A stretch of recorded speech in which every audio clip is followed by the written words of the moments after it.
Je suis dans le cadre, jusque-là, c'est bon, merci pour la présentation. Donc, Charles Gautreaumont, l'accent est belge, mais Mathias a déjà un petit peu spoilé. Donc voilà, normalement, il y aurait dû avoir un S, je pense, à réflexion, ça aurait été plus cohérent, mais donc voilà, j'ai tenté de partager ces réflexions avec vous sur le secteur qui est le mien, qui est l'architecture de la construction, circulaire, autour de l'activité collective, comme je le disais, je n'ai pas utilisé le mot collaboration, et puis les outils. Et donc, effectivement, je m'inscris dans ce colloque qui questionne les innovations transversales autour de la transition circulaire au niveau systémique. Alors, il y a la systémique, on en parle beaucoup, que ce soit dans la revue de littérature, que ce soit académique, grise d'ailleurs. Il faut juste remettre peut-être en perspective certaines petites choses. Il faut savoir que la science aujourd'hui, elle nous a hérité d'Aristote, et puis elle a été mise en forme avec notre très cher Descartes. Cette approche rationnelle et puis cartésienne. Et puis aujourd'hui, on tente d'avoir une approche plutôt systémique. On a des grands penseurs comme ça. On a mis ceux qui me semblent en tout cas moi pertinents, Edgar Morin, Gregory Bateson et puis Donella Meadows.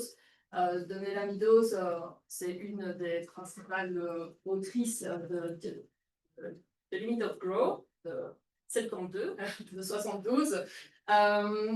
En fait, pour savoir ce que c'est l'approche systémique, il faut peut-être comprendre ce que c'est qu'un système. Alors là, j'aurais juste la prétention d'être architecte en vous parlant de ça. Et je vais dire avec vous, cette définition qu'elle nous donne, donc c'est un ensemble de choses, ça peut être des personnes, des cellules, des molécules, qui sont liées entre elles de manière à générer leur propre schéma comportemental au fil du temps. Et en fait, ce système, il va être bouleversé, contraint par des forces qui sont extérieures. Et la manière dont ce système va réagir à ces forces, en fait, ça lui est propre. Et en fait, ce qu'il faut savoir, c'est que c'est rarement simple dans le monde actuel. C'est rarement simple.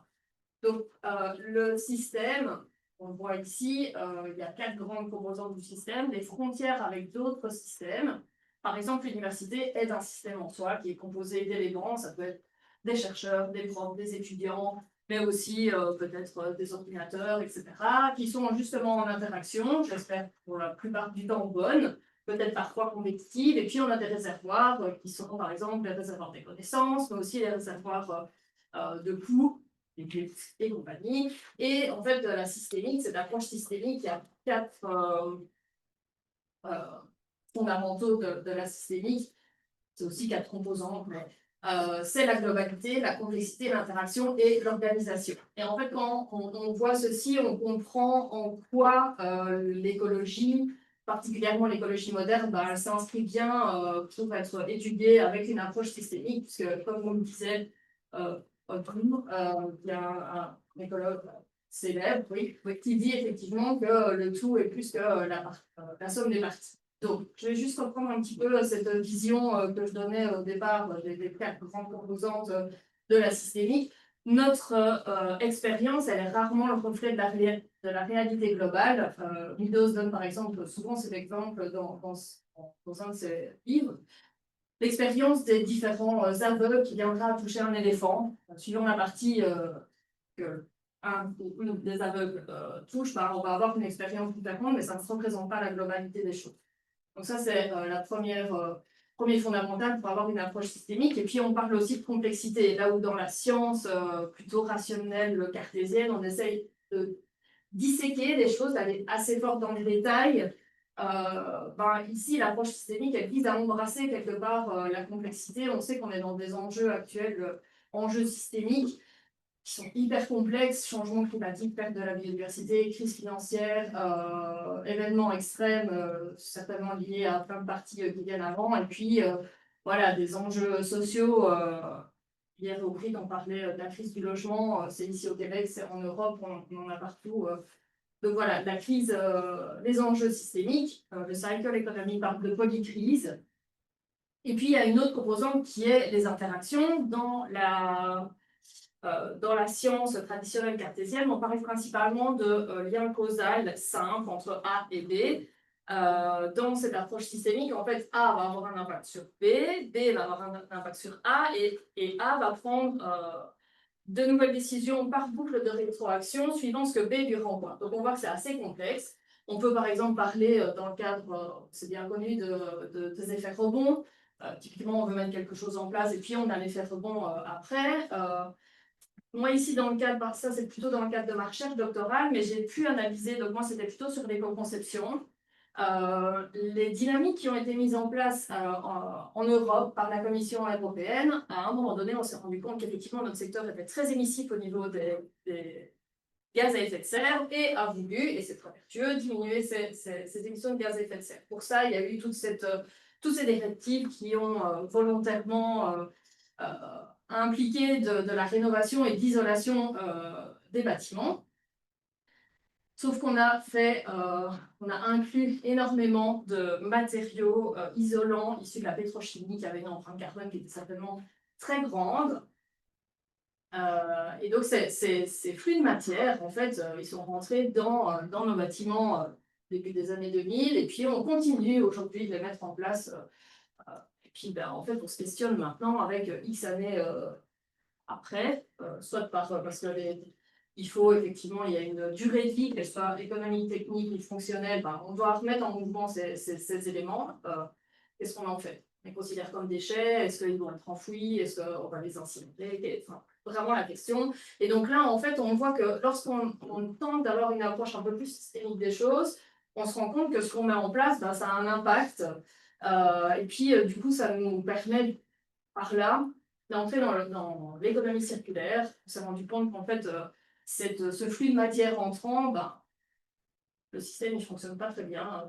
Le système linéaire de j'extrais, je transforme, je consomme et puis je jette. Et du coup, avec, entre autres, la découverte du 7e continent de plastique début 2010, la Commission européenne a encouragé à transformer cette économie en économie circulaire. L'économie circulaire, c'est bien l'idée de maintenir en circulation les choses, les éléments, avec une certaine valeur, de sorte à éviter la poubelle. En résumé. Ce qu'on peut remarquer au niveau de l'économie circulaire, c'est que c'est quand même pas mal concentré sur les flux de matière. Donc, peut-être moins sur les interactions qui mettent peut-être en mouvement ces éléments. Déjà fini. Ma présentation n'est pas finie. Alors du coup, effectivement, avec cette approche systémique, on peut se demander quels outils on va pouvoir utiliser pour appréhender cette approche systémique. On sait qu'on a des outils qui nous permettent de voir très loin, le télescope, le microscope très petit, puis on a nos yeux qui sont des outils formidables en tant qu'espèces vivantes, on comprend notre environnement. René questionnait effectivement ces outils qui pourraient être un macroscope, qui pourraient nous permettre de voir quelque part, d'avoir une approche systémique. Je ne vais pas vous proposer un macroscope aujourd'hui, désolé, c'était pas... Par contre, je vais présenter cet article que j'ai coécrit avec une professeure de l'Université catholique de Louvain en Belgique, et qui questionne justement ça, qui questionne nos écosystèmes de construction circulaire, mais principalement d'un point de vue des interactions, des relations, et puis des moments de mutualisation. Alors, on s'est posé la question avec la systémique, chaque fois posé la question sur l'économie circulaire, ça a été flou pendant longtemps. Tout le monde avait un peu sa propre perception de ce que c'était l'économie circulaire. On voit que c'est un peu plus clair depuis notamment quelques années, renforcé certainement par les ISO 59000 qui viennent d'être sortis. Toutefois, je pense que ça reste quand même quelque chose d'important. L'approche systémique nous conseille, nous encourage vivement à ne pas non plus lisser les contextes et de maintenir une certaine variété des systèmes, de bien comprendre et de ne pas prendre une recette toute faite et puis la réappliquer. Donc, effectivement, comprendre et d'encadrer les choses, mais de toujours maintenir quelque chose de dynamique et de temps. J'ai pris mon copion parce que du coup, je pensais avoir mes notes via le PowerPoint, mais c'est pas possible. Donc, la construction circulaire, c'est quoi? Donc, c'est pas moi qui donne cette définition-là, c'est Osio qui dit que c'est un système économique multidimensionnel et dynamique pour la construction, basé sur l'application des principes de l'économie circulaire. Jusque-là, on comprend bien.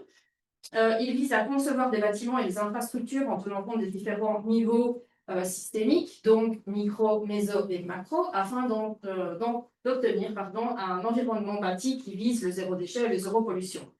Elle permet aux matériaux et aux produits de construction de rester en usage et de conserver leur valeur maximale en suivant des stratégies de bouclage biologique ou technique tout au long du cycle de vie de la construction. Donc en fait, on voit ici différentes échelles spatiales et puis une temporalité et surtout la valeur. Alors la valeur, c'est quelque chose qui... Voilà, c'est quelque chose d'assez... ouais, effectivement, il y a un petit souci avec la police d'écriture. Il faudra à un moment donné que je me cadenasse à utiliser des trucs qui sont interopérables, ce qui n'est pas le cas, désolé. Donc effectivement, la valeur, dans notre secteur, on parle souvent soit de ressources produits ou soit de déchets.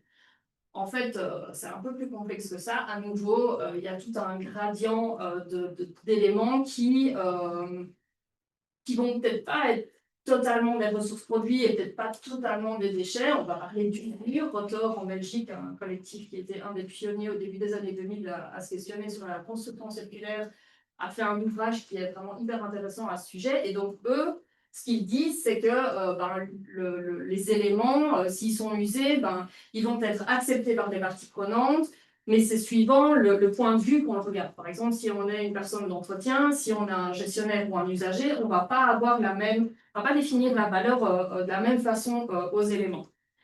Ça, c'est une première chose. Et puis, on parle souvent de valeur économique. En fait, il y a toutes sortes d'autres types de valeurs. Il y a la valeur sentimentale. On peut avoir des choses qui pour d'autres vont être complètement dérisoires, mais qui ont une valeur sentimentale. La valeur culturelle et patrimoniale, c'est aussi un volet qui est très important. La valeur environnementale, on en a parlé dans l'une des présentations précédentes. Et puis, les valeurs techniques, voilà, ça reste tout un gradient de valeurs. Donc, peut-être sortir à un moment donné aussi de cette catégorie de définition de valeur. Toujours est-il que pour définir les choses et pour les maintenir en circulation et éviter que ça devienne des déchets, il faut... Rotor parle de négociation, il faut qu'entre les parties prenantes, on négocie. On peut parler d'alignement. Nous, dans le cadre de notre recherche, on a parlé de synchronisation. Il faut savoir que dans la revue de littérature, on parle de 12 postures d'alignement entre différentes parties prenantes. On est absolument d'accord sur les choses et puis on n'est absolument pas du tout d'accord.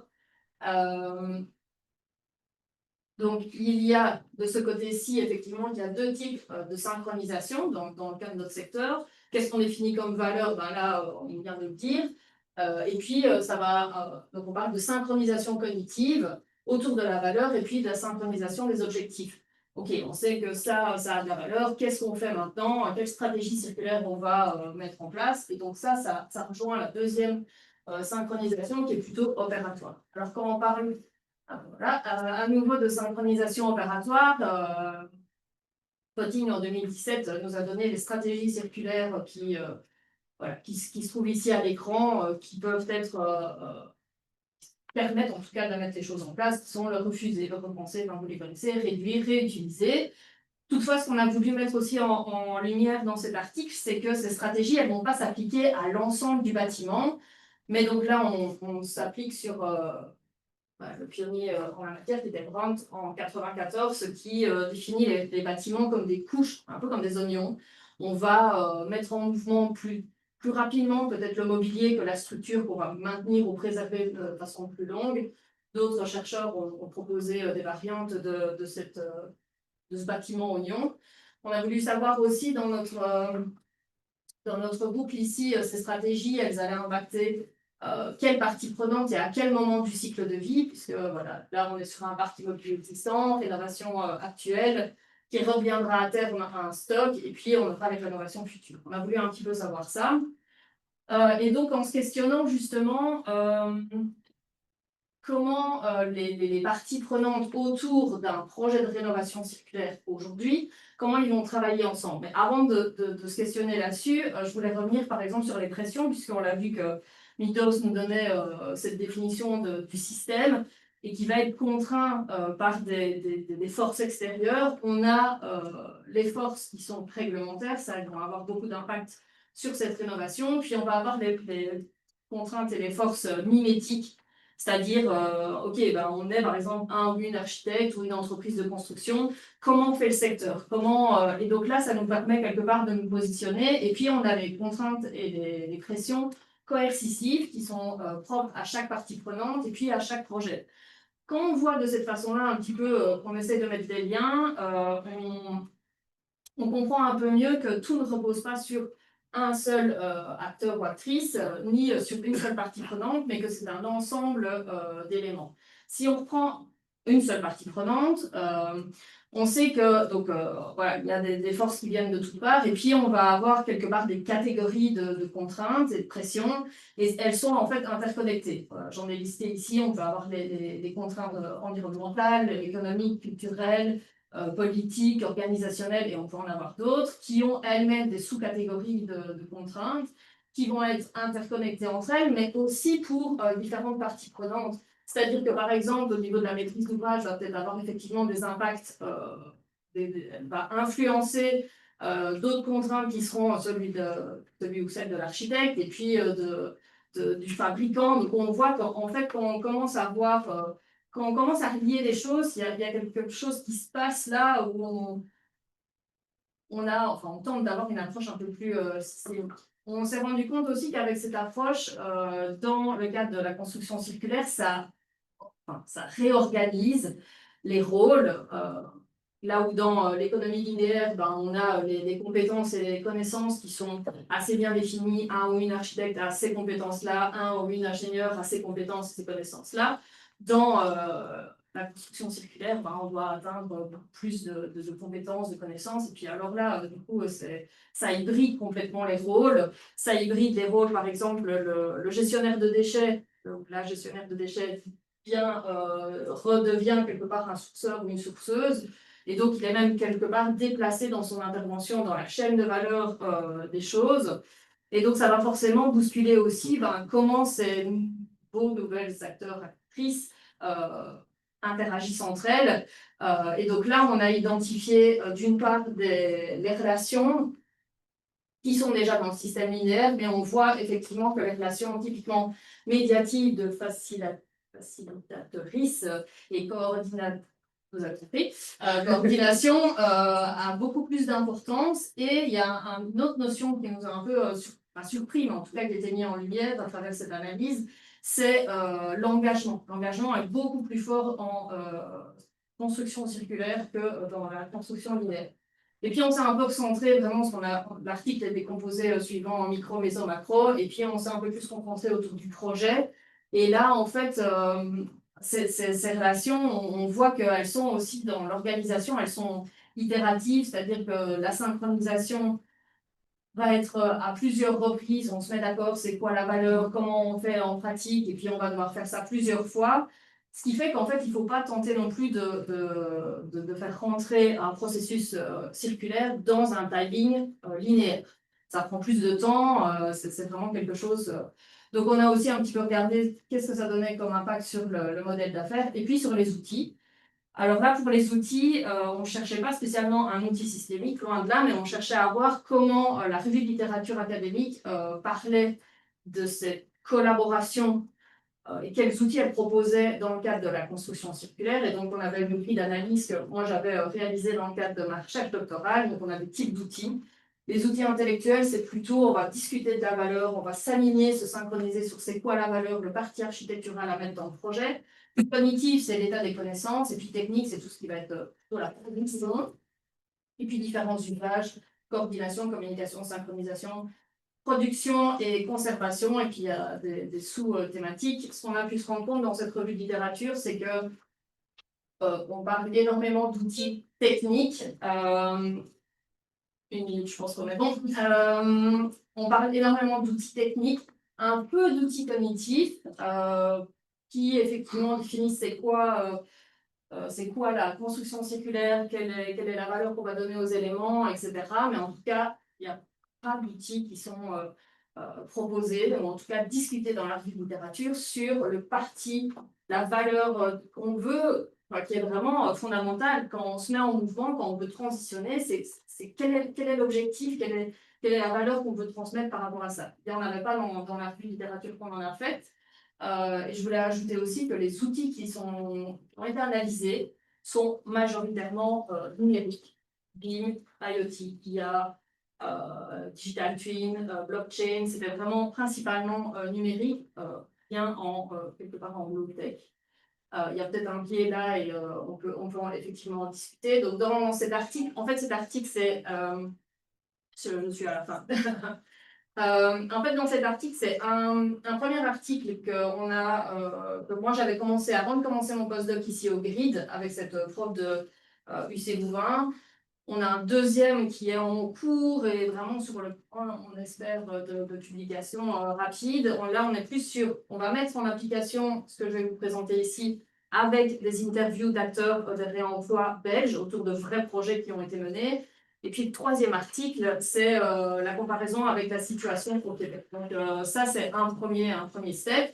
Et donc à la fin de cet article qui questionne l'approche systémique à travers les outils, on n'a pas proposé un macroscope, loin de là, mais on a proposé une carte. Alors, si on lit ce que Daniel Durand nous parle dans ou de la Meadows sur la systémique, les outils, en fait, on a une carte. La schématisation, c'est toujours le premier step pour comprendre vraiment un système. On a proposé ça qui permet quelque part, c'est la première, ça c'est la vision macro, et puis on a quelque chose de plus détaillé en 6A et en 6B, mais je vous épargnerai le détail, mais donc en fait, ça nous permet quelque part de naviguer entre les échelles des acteurs, l'hybridation des acteurs, les outils qui sont utilisés, les phases de projet qui sont menées.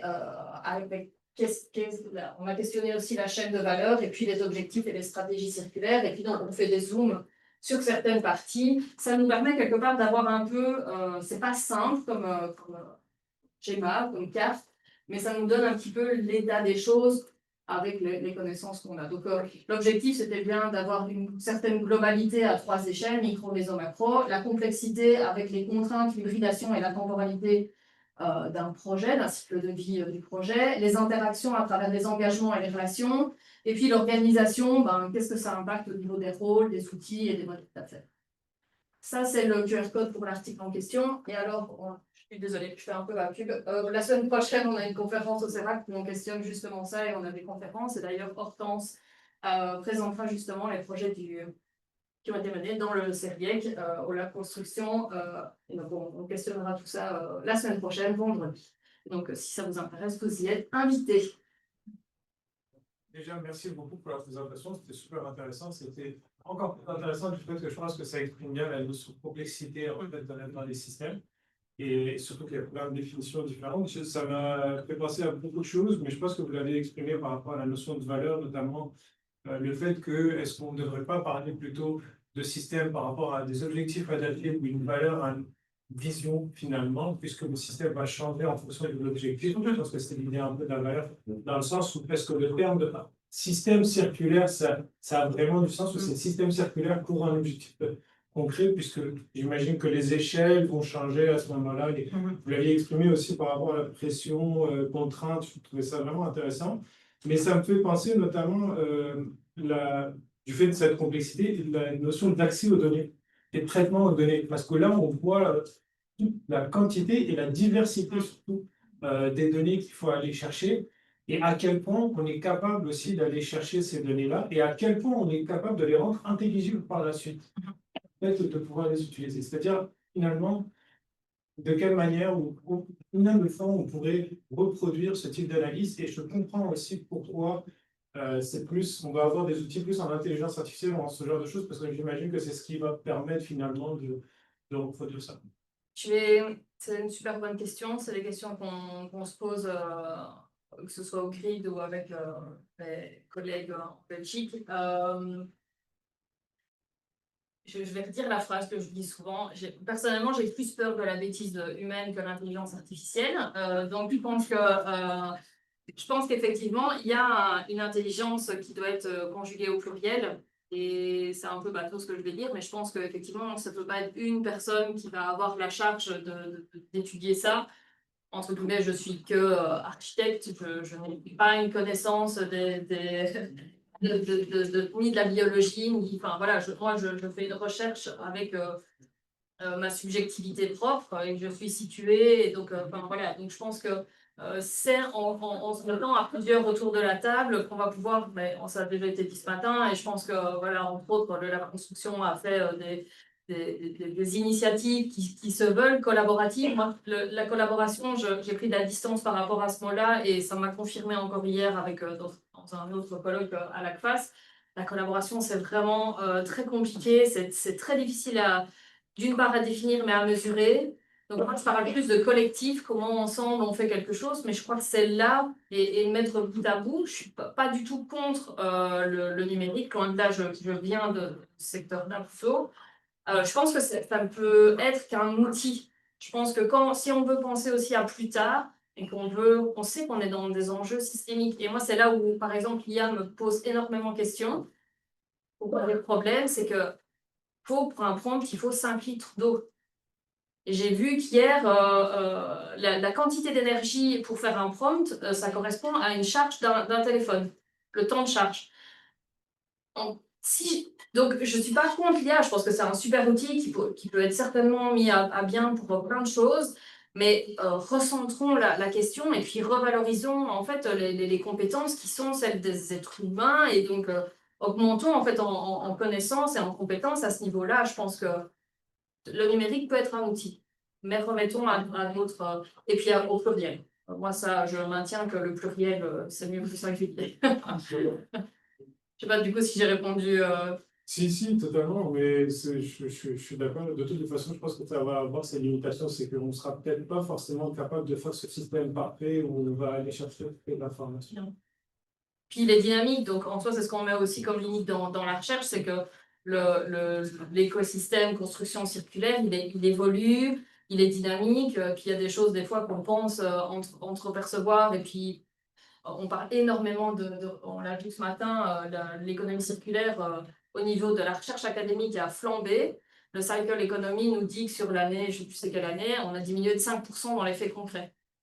Donc il y a quelque part un paradoxe, on en parle à fond, et de l'autre côté, on n'en met pas en pratique. Donc ça aussi, je pense qu'on peut se dire qu'il y a des tendances, mais est-ce qu'elles sont des vérités? Pas vraiment, et c'est difficile de projeter des choses. C'est pour ça que la carte, en gros, on ne prend pas non plus trop de risques en proposant un outil schématique de carte, et c'est vraiment le premier step du modèle, c'est de faire quelque part un petit peu un état des lieux. En plus, je suis architecte, donc en soi, vous imaginez les plans, les dessins, c'est un peu là où j'aime bien, et donc en fait, c'est un plan, mais ça va évoluer, il est dynamique, c'est difficile de capter à un moment donné l'information. Merci beaucoup, Charlotte. J'ai vraiment apprécié ta présentation. Puis je trouvais qu'on se rejoignait la littérature avec le terrain, avec l'expérience concrète en construction. Je trouvais ça super intéressant. J'aurais été curieuse de t'entendre, entre autres, te nommer l'impact des contraintes sur les parties prenantes et donc sur le collectif par la bande, si j'ai bien compris.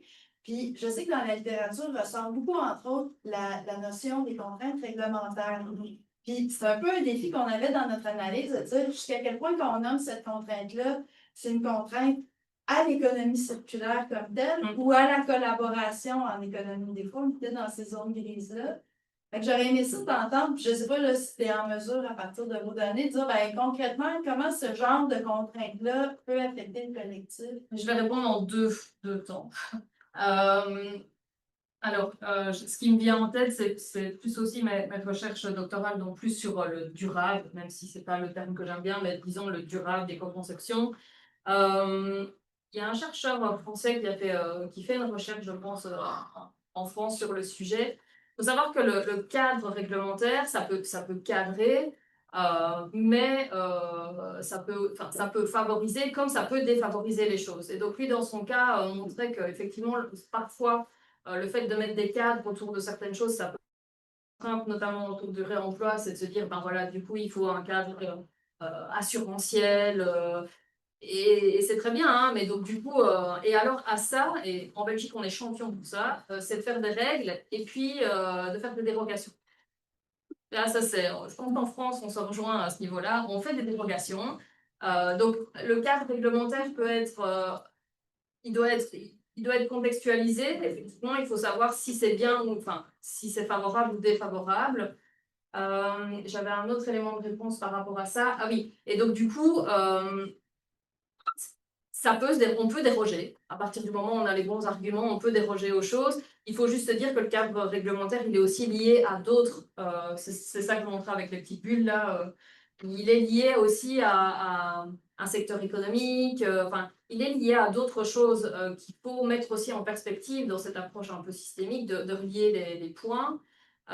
Donc, pour moi, le cadre réglementaire, c'est pas juste le cadre réglementaire. Il faut voir qu'est-ce que ça implique, comment c'est compris. Au début, moi j'ai commencé à plus ces recherches autour de la construction circulaire en 2016. La question était, est-ce que les gens vont être d'accord de construire avec des déchets? Est-ce qu'on veut, c'est un peu comme les fripes, est-ce qu'on veut s'habiller avec des choses que certaines personnes considèrent comme des déchets?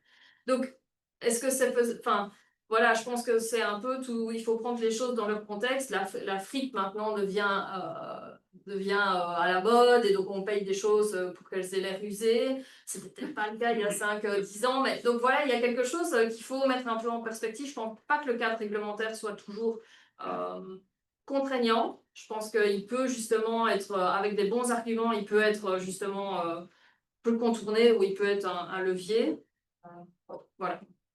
Je sais pas si j'ai plus ou moins répondu. Mais en fait, tu sais, je rejoins, pour moi, ça fait image de quand tu dis, il y a aussi, il est connecté, ce cadre réglementaire-là, à d'autres cadres réglementaires, là, par exemple, en construction de secteur d'activité, mais tu as aussi différents corps de métier qui sont assujettis à des règles aussi, ou à des contraintes différentes. Fait que, je comprends mieux, dans le fond, c'était ton schéma que j'essayais de comprendre, c'était quoi les bulles, puis là, Et là, je pense justement que la valeur qu'on va définir aux choses en début de projet, elle est hyper importante dans le sens où si on veut avoir une image de faire du réemploi, en fait, moi j'aurais tendance à dire on s'en fout la raison pour laquelle on fait du réemploi. Je prends le réemploi parce que c'est la stratégie circulaire que je connais le mieux pour l'avoir moi-même pratiquée.